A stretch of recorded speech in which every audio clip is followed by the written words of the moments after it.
The crystal tumbler shattered against Italian marble, and in that fraction of a second before chaos erupted, Elena Morales saw her entire life divide into before and after. The sound cut through the sophisticated murmur of the Meridian Club like a gunshot. Ice cubes skittered across the floor in a dozen directions. Amber liquid 30-year-old scotch that cost more than Elena made in a week spread across the white marble in a constellation of expensive waste. But Elena wasn't looking at the mess. She was looking at the man who'd been holding the glass, watching his face transform from irritation to confusion to something that might have been fear. Preparing and narrating this type of story took us long efforts and hard work. So if you are enjoying the story, please consider subscribing to our channel. Richard Blackwell, real estate mogul, philanthropist, man whose face graced the covers of business magazines with headlines like, "The Developer Who Never Loses." He stood frozen, one hand still extended in the shape of the glass it no longer held. His custom suit, probably worth $5,000, was splattered with scotch. His eyes, ice blue and usually so certain, locked onto Elena's face with an intensity that made her knees weak. "What did you just say?" His voice was low, controlled, the kind of control that suggested violence lurking underneath. Elena's throat had gone completely dry. Around them, the dinner crowd had fallen into that peculiar silence that comes when something terribly wrong is happening in a place where nothing wrong is supposed to happen. The Meridian Club occupied the 47th floor of Blackwell Tower, Richard's crown jewel in the Chicago skyline. Floor-to-ceiling windows overlooked Lake Michigan, where the autumn sun was just beginning its descent, painting the water in shades of gold and blood. "I said," Elena's voice cracked. She swallowed hard, tried again. "That's poison, Mr. Blackwell. In your drink. I saw someone put something in it." The words sounded insane even to her own ears. This was the Meridian Club. You didn't become a member here with anything less than 8 figures in the bank. The waiting list was 5 years long. The staff went through background checks that would qualify them for government security clearance. And yet Elena had seen what she'd seen. Marcus, the head sommelier, materialized at her elbow. He was a black man in his 50s who'd worked at the club for 20 years, who'd trained Elena when she'd started 6 months ago, who'd told her on her first day, "In here, we're invisible. We serve, we smile, we disappear. That's how you survive in a place like this." "Miss Morales," Marcus said quietly, his hand gentle but firm on her arm. "Perhaps you should step into the back." But Richard Blackwell raised one hand, stopping Marcus mid-gesture. "No, let her speak." He was still staring at Elena, and she realized with a start that he was trying to remember if he'd ever actually looked at her before. How many times had she refilled his water glass, brought him his usual scotch, cleared his plates? 20 times? 30? And he'd never once looked at her face. "Who put something in my drink?" Richard asked. Elena's heart hammered against her ribs. She could feel every eye in the restaurant on her. Margaret Chun, who managed the club, was pushing through the crowd with an expression that promised Elena's immediate termination. But Elena had seen what she'd seen, and if she said nothing and this man died. "Your guest," Elena said. "The man in the gray suit. He was sitting with you 15 minutes ago. When you got up to take that phone call, he took something from his pocket. A small vial. He poured it into your glass while he thought no one was looking." The silence that followed was suffocating. Then Richard turned, scanning the restaurant with predatory focus. "Julian Vance," he said, and something dangerous crept into his voice. "Where is he?" Marcus spoke up. "He left, sir. About 10 minutes ago. Said he had an appointment downtown." Richard pulled out his phone, jaw tight. He started to dial, then stopped. His gaze fell to the spilled drink on the floor, then rose to Elena's face again. "You're sure about what you saw?" "Yes, sir." "Why would you think it was poison?" It was a good question. Elena had asked herself the same thing in the 3 seconds between seeing Julian Vance pour something into the drink and Richard Blackwell raising the glass to his lips. "The way he did it," she said slowly. "Quick, furtive, looking around to see if anyone noticed. And then he left immediately after. Who orders a drink with someone and then leaves before they finish it?" "Business," Richard said. "People leave." Not like that. He was nervous, sweating. He kept checking his watch. Richard studied her for a long moment, then turned to Margaret Chin. Call the police. Tell them we need someone here immediately, and I want that glass and everything in it preserved. He looked back at Elena. If you're right, you just saved my life. If you're wrong, you've just cost me a very important business relationship and created a scandal that will haunt this club for years. I know, sir. What's your name? Elena Morales, sir. How long have you worked here? 6 months. Do you like working here, Elena Morales? The question surprised her. Yes, sir. Very much. Something flickered in his eyes. Surprise, maybe, or curiosity. Why? Because she made more in tips here in one night than her mother made in a week cleaning office buildings. Because the staff meals were better than anything she'd eaten growing up. Because she was sending money home to help her younger sister finish high school, and this job made that possible. Because she'd walked through those doors 6 months ago feeling like an imposter, and Marcus had treated her with kindness. And the view from these windows made her feel like maybe she belonged in beautiful places too. But she couldn't say any of that. Not here. Not now. So she said simply, "It's a good job, sir." He nodded slowly, then turned away to make his phone call. Margaret Chun moved to Elena's side, her expression unreadable. My office. Now. The police arrived within 20 minutes. 2 detectives, a crime scene unit, and enough commotion to ensure that every member of the Meridian Club would be talking about this for months. Elena sat in Margaret's office, a small, windowless room that smelled of jasmine tea and anxiety, watching through the cracked door as people in uniform collected evidence. Marcus brought her water. Drink, he said gently. Your hands are shaking. She hadn't noticed, but now that he mentioned it, she couldn't stop them from trembling. She took the glass, grateful. Did I do the right thing? She asked. Marcus sat down across from her. His face was kind but worn, the face of someone who'd seen too much of human nature from the serving side of the table. You did what you thought was right. That's all any of us can do. But what if I'm wrong? What if it wasn't poison? What if Julian Vance was putting in, I don't know, some kind of vitamin supplement?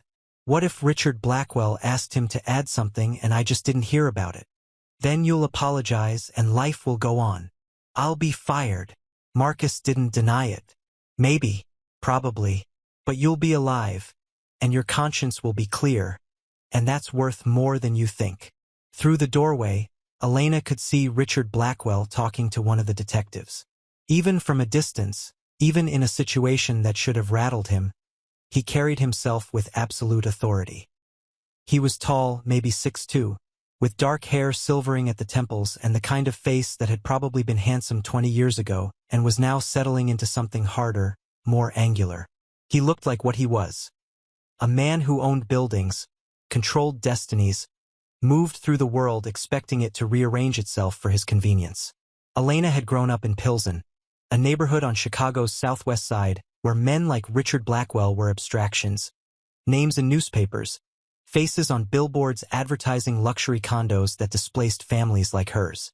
She'd served him dozens of times, and not once had she imagined he saw her as anything more than a mechanism for delivering food and drink. And yet, when she'd shouted those words, "That's poison," he'd listened. He hadn't dismissed her. He'd called the police. The detective with Richard pulled out an evidence bag containing the shattered glass. They spoke in low voices. Richard's expression was impossible to read. Miss Morales? A young detective appeared in the doorway. She had red hair pulled back in a tight bun and tired eyes. I'm Detective Sarah Morrison. I need to ask you some questions. Elena nodded, throat tight. Tell me exactly what you saw. So Elena told the story again, walking through every detail. Julian Vance arriving, the 2 men sitting together, their body language. Richard relaxed, Julian tense. The conversation she couldn't hear. Richard receiving a phone call and stepping away. Julian's quick movement, the vial, the liquid poured into the scotch. The way he'd left immediately after. Can you describe the vial? Detective Morrison asked. Small, dark glass, brown maybe. He held it in his palm, like he was hiding it. Did you see him dispose of it? No. He put it back in his pocket. Had you ever seen Julian Vance here before? Elena thought carefully. The Meridian Club had hundreds of members and their guests. I'm not sure. Maybe. But not with Mr. Blackwell. Did you hear any of their conversation? No. I was across the room, refilling water glasses at table 7. But you were watching them. It wasn't quite an accusation, but it was close.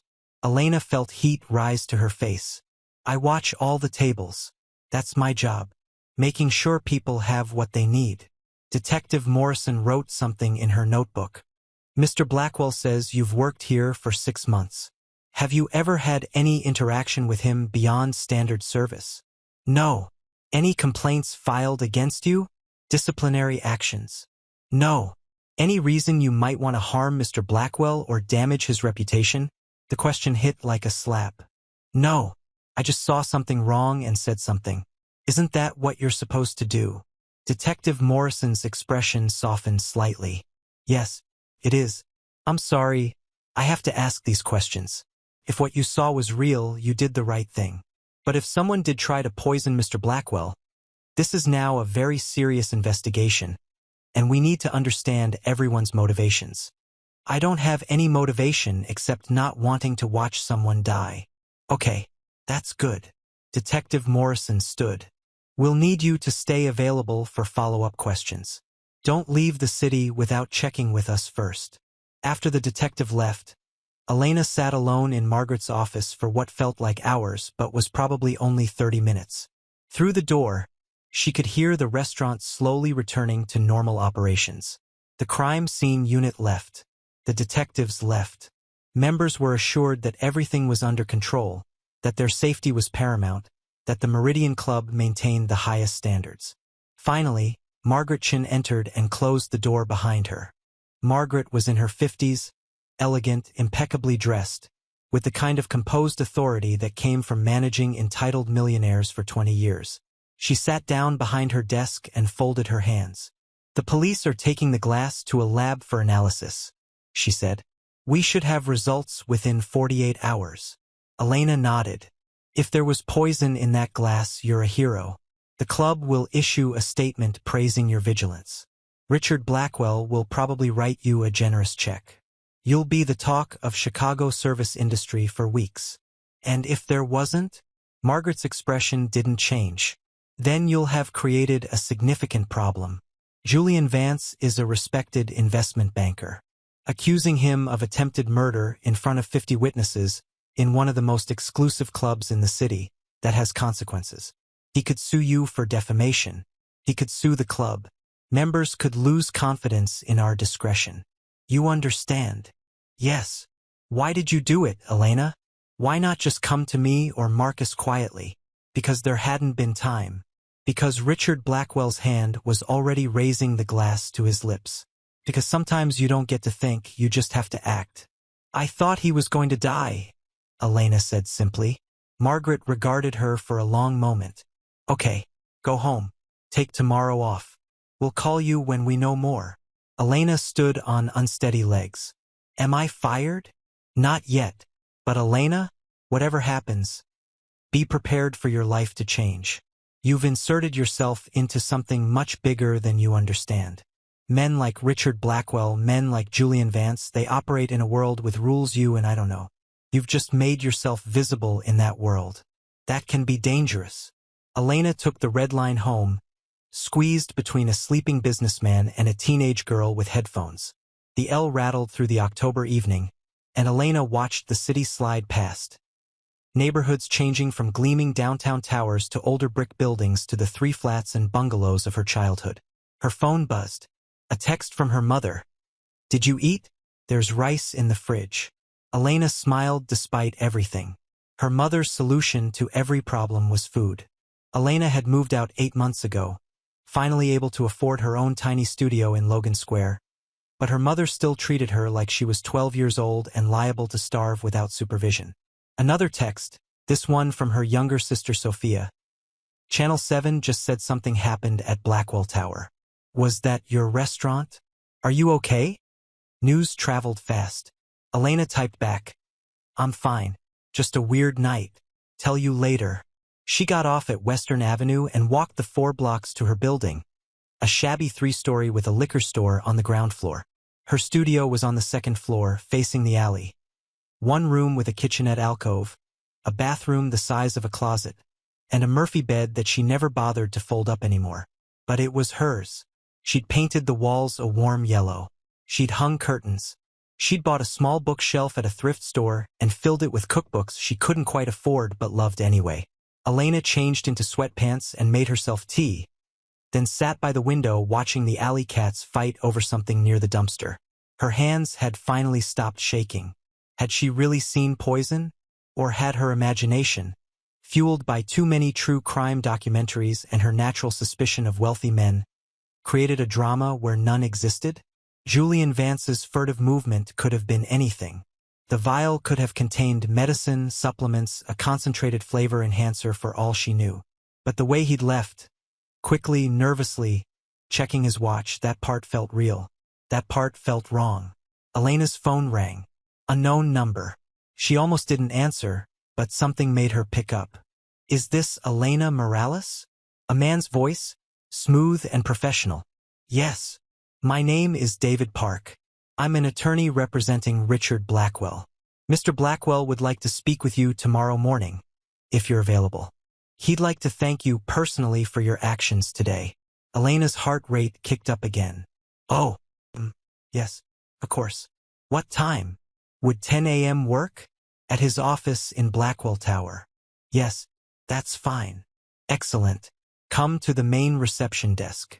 They'll be expecting you." "And Miss Morales? Mr. Blackwell wanted me to tell you that regardless of what the lab results show, he appreciates your courage today." Not many people would have spoken up. After she hung up, Elena sat for a long time staring at her phone. Margaret's words echoed in her mind. "You've just made yourself visible in that world. That can be dangerous." But maybe, Elena thought, maybe being visible was better than being invisible. Maybe being seen, even for one dangerous moment, was worth it. Outside, the autumn wind picked up, sending leaves skittering down the alley. Elena finished her tea and tried not to think about tomorrow, about walking into Richard Blackwell's office, about what the lab might find in the remnants of that shattered glass. She tried not to think about Julian Vance, wherever he was right now, and whether he knew yet that his attempt, if it had been an attempt, had failed. She tried not to think about how her life had been one thing this morning and might be something completely different by tomorrow night. Instead, she pulled out her phone and texted Marcus, "Thank you for the water. And for being kind." His response came quickly, "You did good today, kid. Try to get some sleep." But sleep felt impossible. So Elena stayed by the window, watching the city breathe, watching lights flicker on and off in 100 windows, watching the world turn while she tried to understand what she'd stumbled into and how she was going to find her way through it. Elena woke at 6 a.m. to sirens and the smell of pan dulce from the panaderia down the street. For 3 beautiful seconds, she forgot about yesterday. Then it all came rushing back. The shattered glass, the millionaire's face, the detective's questions, the meeting at 10. She lay in bed staring at the water-stained ceiling, mapping the geography of brown patches like they were continents on some ruined map. This was how she'd spent so many mornings in the 4 years since her father died. Awake too early, mind racing, trying to figure out how to stretch money and time and hope across all the things that needed stretching. Her phone showed 3 missed calls from her mother. Elena groaned and called back. "Mija, what is happening?" Her mother's voice was tight with worry. "Sophia showed me the news. They said someone tried to poison a rich man at that restaurant. Were you there? Why didn't you call me?" "Mama, I'm fine. It's complicated. I can't really talk about it yet." "You're in trouble?" "No. Maybe. I don't know." Elena rubbed her eyes. "I saw something wrong and said something. Now there's an investigation. But I'm okay. I promise." Her mother made a sound that suggested she didn't believe this at all. "You come for dinner tonight. You need to eat properly. You're too skinny." Elena smiled despite herself. She wasn't skinny. She was average, maybe a little curvy, with the same solid build her mother had. But in her mother's world, There was no such thing as too much food or too much love. Okay, I'll come. 6 o'clock. Don't be late. After hanging up, Elena made herself coffee and tried to decide what to wear to a meeting with a millionaire. Everything she owned was either restaurant uniforms or cheap clothes from Target. She settled on black pants and a white blouse. Basic, professional, nothing flashy. She put on the small silver earrings her grandmother had given her before she died, the only jewelry she owned that meant anything. By 9:30, Elena was on the red line heading downtown, nerves making her stomach flutter. Blackwell Tower rose 53 stories above the loop, all gleaming glass and steel, looking like it was trying to cut the sky open. Elena had served Richard Blackwell dozens of times, but she'd never actually been inside the building that bore his name. The lobby was vast and cold, marble and chrome, with a security desk that looked like a spaceship command center. Elena gave her name to a guard who checked his computer, made a phone call, then handed her a visitor badge. 42nd floor, he said. Elevators on the right. The elevator was faster than she expected, making her ears pop. When the doors opened, she stepped into a reception area that looked like it belonged in a museum. Original artwork on the walls, paintings that Elena vaguely recognized from art history classes she'd taken at community college before she'd had to drop out to help with bills. Furniture that was probably worth more than her car. A receptionist so polished she looked like she'd been assembled rather than born. Elena Morales? The receptionist asked with a professional smile. Yes. Mr. Blackwell is expecting you. This way, please. Elena followed her down a hallway lined with floor-to-ceiling windows. The view made her dizzy. The whole city spread out below, Lake Michigan stretching to the horizon, boats like white punctuation marks on blue water. Here we are. The receptionist opened a door to a conference room. Someone will be with you shortly. May I get you coffee? Water. Water, please. Left alone. Elena sat in a leather chair so comfortable it felt illegal and tried not to touch anything. The conference table was glass, gleaming, completely empty except for a single folder at the head. Through the windows, she could see Navy Pier in the distance, the Ferris wheel stationary in the morning light. The door opened. David Park entered first, Asian, early 40s, wearing a suit that probably cost more than Elena's monthly rent. Behind him came Richard Blackwell. He looked different than he had in the restaurant, less formal. He wore dark pants and a blue button-down shirt with the sleeves rolled to his elbows. No tie. His hair was slightly mussed, like he'd been running his hands through it. He looked tired. Miss Morales, he said, extending his hand. Thank you for coming. His handshake was firm, brief, professional. Elena's heart hammered. Of course. I'm glad you're okay. Because of you. He gestured to a chair. Please sit. They all sat. Richard at the head of the table, David to his right, Elena across from David. The receptionist brought water for everyone and quietly disappeared. Richard opened the folder in front of him. The lab results came back this morning. The preliminary analysis shows the presence of ricin in the drink. Small amount, but potentially lethal within 48 hours. The words hit Elena like a physical blow. Ricin. She'd heard of it, some kind of poison made from beans. The kind of thing you read about in spy novels. So I was right, she said quietly. You were right. Richard leaned back in his chair, studying her. Which means someone tried to kill me yesterday, and you stopped them. The police have issued a warrant for Julian Vance's arrest. But he hasn't been located yet. His apartment is empty. His phone is off. His bank accounts show a withdrawal of $40,000 2 days ago. He's running, David Park said. Clearly. Richard's voice was hard. The question is why? Julian and I have been business associates for 5 years. We've done half a dozen deals together. I trusted him. Do you have any idea why he would want to hurt you? Elena asked. Richard's expression darkened. Several ideas. None I'm prepared to discuss with a grand jury, let alone in this room. There was a brief, uncomfortable silence. Then Richard said, The reason I asked you here, Miss Morales, is to thank you, and to give you this. Preparing and narrating this type of story took us long efforts and hard work. So if you are enjoying the story, please consider subscribing to our channel. He slid a check across the table. Elena picked it up, looked at the amount and felt the room tilt. $50,000. Her hands started shaking again. Mr. Blackwell, I can't. This is too much. It's not nearly enough. You saved my life. That's worth considerably more than $50,000. But I was just doing the right thing. I didn't do it for money. I know. Something in his voice softened. Which is exactly why you deserve it. Most people in your position would have looked away. Would have told themselves it wasn't their business, wasn't their problem. You didn't. That kind of courage is rare. Elena stared at the check, overwhelmed. This was more money than she'd seen in her entire life. This was her sister's college tuition. This was her mother's mortgage for the next year. This was freedom from the constant, grinding anxiety about money that had defined every day since her father died. Thank you, she managed. I don't thank you. Richard nodded. Then he said something Elena didn't expect. Margaret Chen tells me you've been at the Meridian Club for 6 months. She says you're an excellent server. Never late. Never makes mistakes. Always professional. I try to be. Where did you work before?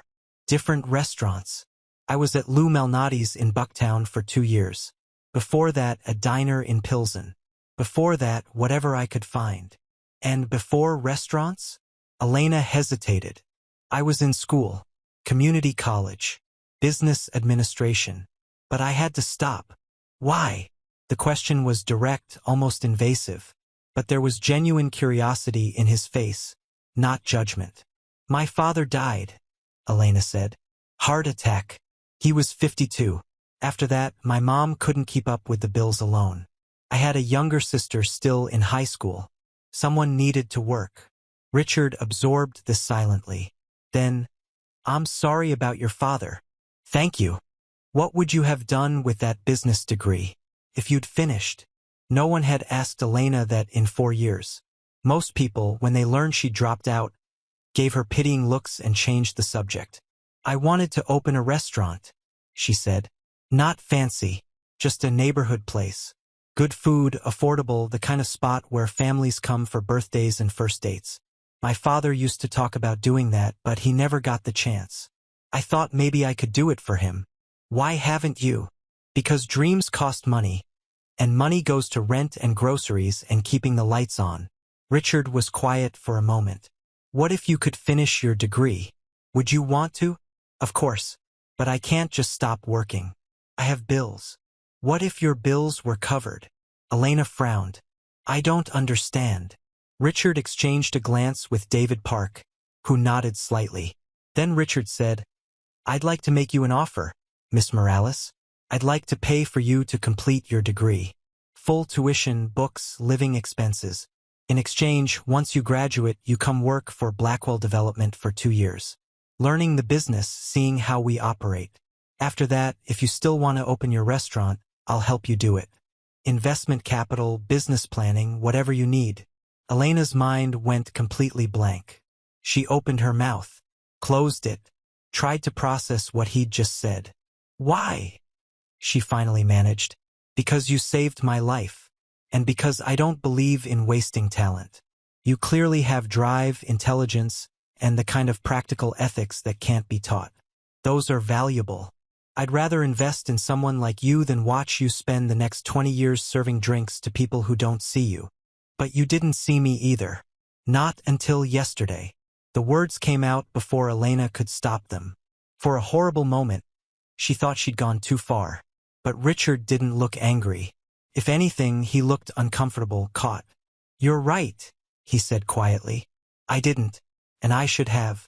That's on me. But I'm seeing you now, and I'm offering you a chance. You don't have to take it. You can take that check, cash it, and never speak to me again. But if you want more than just money, if you want an opportunity, it's here. Elena looked at the check in her hands, then at Richard Blackwell, then at David Park, who was watching her with an expression she couldn't quite read. Can I think about it? She asked. Of course. Take a week. Talk to your family. Consider what you want. Richard stood, signaling the meeting was ending. David will give you his card. Call him when you decide. Elena stood too, feeling unsteady. Richard extended his hand again, and she shook it. Thank you, Miss Morales, for everything. You're welcome. And I hope they find Julian Vance. I hope you stay safe. Something flickered in his eyes. Surprise again, maybe, that she was worried about him rather than just grateful for his money. I'll be careful, he said. Elena walked out of Blackwell Tower in a daze. The check burning a hole in her purse and David Park's business card crisp in her pocket. The October sun was bright, the city loud, and Elena felt like she just stepped out of a dream into reality or out of reality into a dream. She couldn't tell which. She walked aimlessly for a while, ending up at Millennium Park. She sat on a bench near the bean, watching tourists take selfies in its warped reflection. Her phone buzzed constantly. Texts from Sophia, from her mother, from Marcus checking in. She ignored them all. $50,000. College degree. A job at a major development company. Investment in her own restaurant. It was everything she'd wanted, handed to her on a silver platter.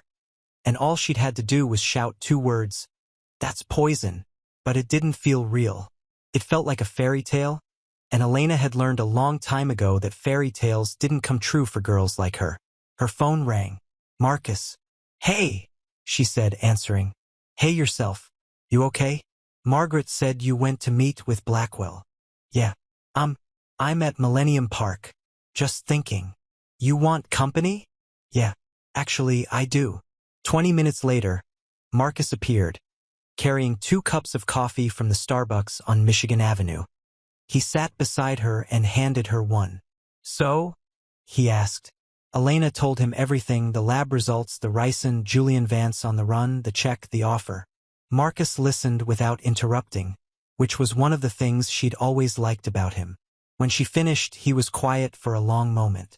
Then he said, What do you want to do? I don't know. Part of me wants to take the money and run.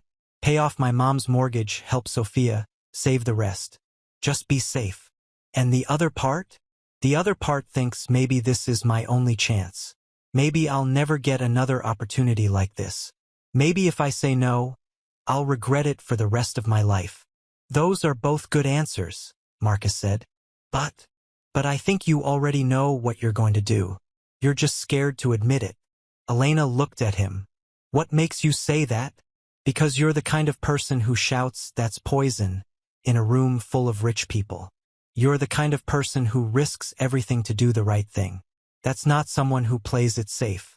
That's someone who takes the leap. What if I fall? Then you fall. But at least you tried. At least you didn't spend the rest of your life wondering what if. Elena sipped her coffee and watched the tourists. A little girl was running around the bean, laughing, chasing her own distorted reflection. Her parents watched with tired, happy faces. My father used to say that courage isn't about not being afraid, Elena said softly. It's about being afraid and doing it anyway. Smart man. He was. Elena felt tears prick her eyes but blinked them back. He would have loved this. He would have been so excited. He would have told me to take the chance. Then maybe you should. Elena nodded slowly. Yeah, maybe I should. They sat together for a while longer, drinking coffee, watching the city move around them. Then Marcus said, You know what's wild? 24 hours ago you were just another server. Now you're the woman who saved Richard Blackwell's life. Your whole world changed in the time it took to drop a glass.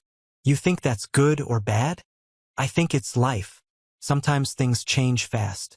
Sometimes they don't change at all for years. The trick is being ready when the moment comes. Elena thought about that. Thought about all the moments in her life that had mattered. Her father's funeral, dropping out of school, getting the job at the Meridian Club, seeing Julian Vance pour something into that glass. She thought about how none of those moments had felt momentous at the time. They just felt like choices, like doing what needed to be done. I'm going to take the offer, she said. Marcus smiled. Good. But I'm terrified. Even better. Means it matters. Elena finished her coffee and stood. I should go. I promised my mom I'd come for dinner. Give her my best. And Elena, Marcus stood too. I'm proud of you, not just for what you did yesterday, for who you are. Elena hugged him, quick and tight. Thank you for everything. She took the blue line to Pilsen, getting off at 18th Street. The neighborhood looked the same as always, colorful murals on brick walls, Ticarius and Panaderias, groups of old men playing dominoes outside corner stores. But Elena saw it differently now. She saw it the way Richard Blackwell might see it, as property, as potential, as square footage and zoning laws and development opportunities. Her mother's house was a small bungalow on a tree-lined street. Elena had grown up here, shared a bedroom with Sophia for 18 years, knew every crack in the sidewalk and every neighbor's name. Her father had bought the house 30 years ago, back when Pilsen was still affordable, and he'd been so proud of it.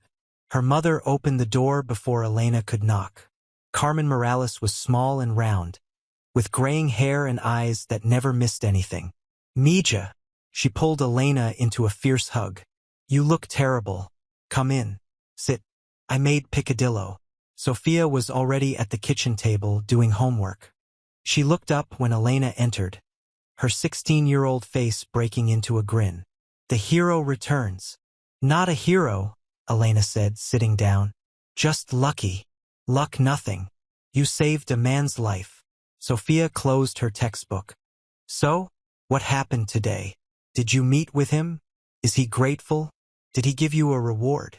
Elena pulled out the check and laid it on the table. Sophia's eyes went wide. Holy! Sophia! Their mother said sharply. Language! Sorry, but Mama, look at this. $50,000. Their mother picked up the check carefully, like it might disintegrate. Her hands bled slightly. Mija, this is so much money. I know. Elena took a breath. And there's more. He offered me a job. Well, sort of. He wants to pay for me to finish my degree and then work for his company for 2 years. After that, he'll help me open my own restaurant. The kitchen went silent except for the sound of rice cooking on the stove. Sophia spoke first. That's incredible. You're going to take it, right? But their mother's face had gone carefully neutral. This man, you say he wants to help you. Why? What does he want in return? Mama.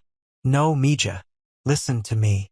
Carmen set the check down precisely, centering it on the table. Rich men don't give away money for nothing. They don't offer opportunities to girls like us unless they want something. What does he want? Elena felt her defenses rise. He wants me to work for him. That's it. 2 years. It's not charity. It's an investment. An investment in what? In you?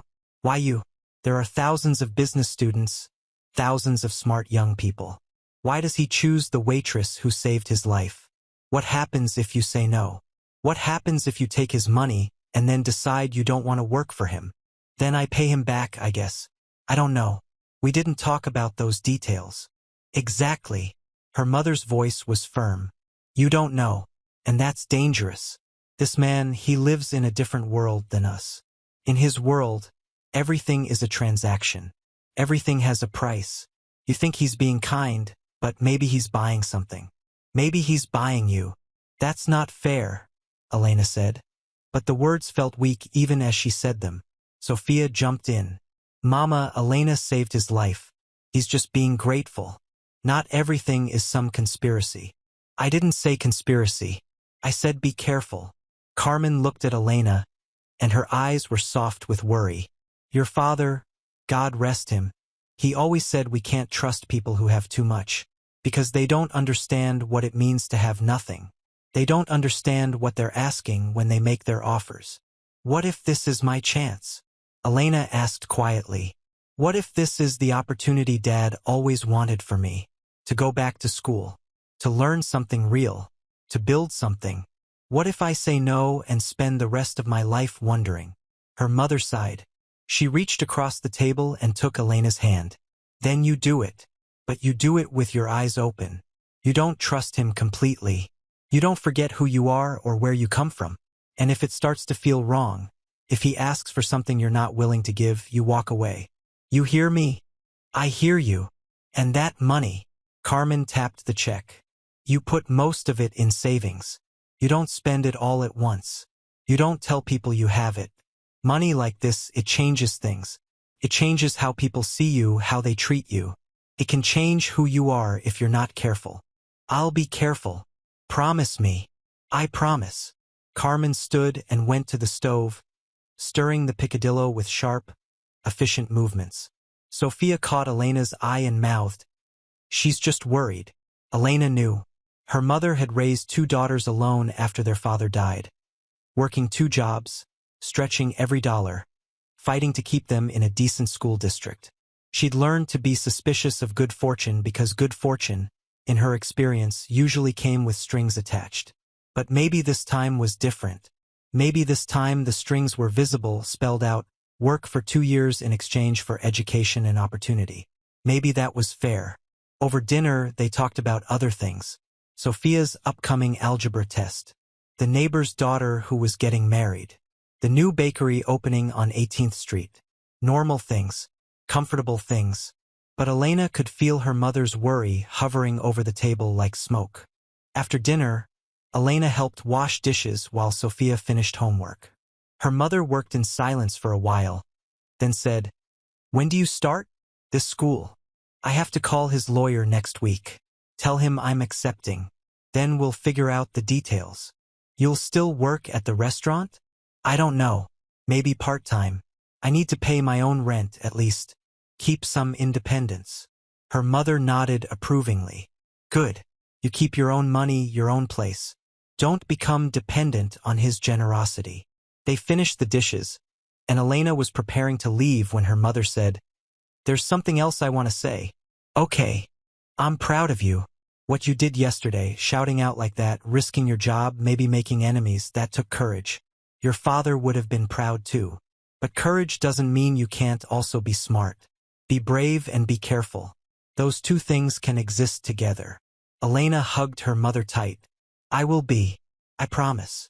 On the way home, riding the train through the dark city, Elena thought about her mother's words.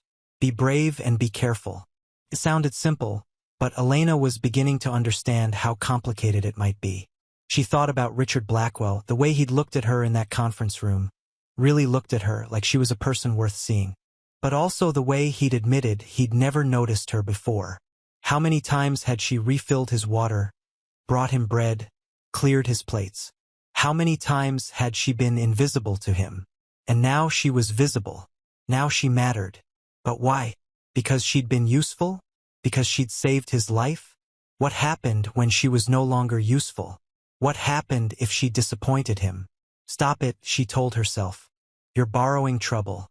But the questions lingered. The next few days passed in a strange blur. The story of the poisoning was all over the news. Waitress saves millionaire's life, the headlines proclaimed. Reporters called the restaurant, called Elena's phone, showed up at her apartment building. Margaret Chun issued a statement on behalf of the Meridian Club praising Elena's vigilance and announcing she'd received a substantial reward from Mr. Blackwell. Elena didn't talk to any reporters. David Park had advised her not to, and she was grateful for the excuse. Julian Vance remained at large. The police found his apartment in River North empty except for furniture. No clothes, no personal items, no computer. His car was discovered in a long-term parking garage at O'Hare, but airport security footage showed he'd never checked in for a flight. Either he'd taken a different form of transportation or he'd left the car as a false trail. Detective Morrison called Elena twice for follow-up questions. Did she remember anything else about Julian Vance's behavior? Had she ever seen him before that day? Did Richard Blackwell seem surprised when Vance showed up? Elena answered as best she could, but the truth was she hadn't been paying that much attention until the moment Vance poured something into the drink. She'd been busy with her other tables. She'd been thinking about whether she had enough in tips to buy new shoes. She'd been living her life. On Thursday, Elena deposited the $50,000 check. The bank teller's eyes widened when she saw the amount, but she processed it professionally. Elena set up automatic transfers, $1,000 a month to her mother, $500 to a savings account for Sophia's college, and the rest into a high-yield savings account that she promised herself she wouldn't touch except for emergencies. Even with all that, She still had more money than she'd ever imagined having. The knowledge sat heavy in her chest, equal parts thrilling and terrifying. On Friday, Elena went back to work at the Meridian Club. She wasn't sure what to expect. Stares? Questions? Resentment from coworkers who might think she'd gotten lucky while they worked just as hard. But instead, she found something surprising: respect. Marcus greeted her with a huge smile and introduced her to the new servers as the woman with the sharpest eyes in Chicago. The kitchen staff, usually gruff and too busy for small talk, gave her high fives. Even Margaret Chin seemed different, treating her less like an expendable employee and more like someone whose opinion might matter. "The members have been asking about you," Margaret told her during the pre-shift meeting. "Several have requested you as their server specifically. I'm putting you on the premium sections tonight." Premium sections meant bigger bills, which meant bigger tips. It also meant serving the wealthiest, most demanding clients. Elena had been working her way toward premium sections slowly over the past 6 months. Now suddenly she'd arrived. Her first table of the evening was the Hartley family, real estate developers, old money, the kind of people who knew Richard Blackwell personally.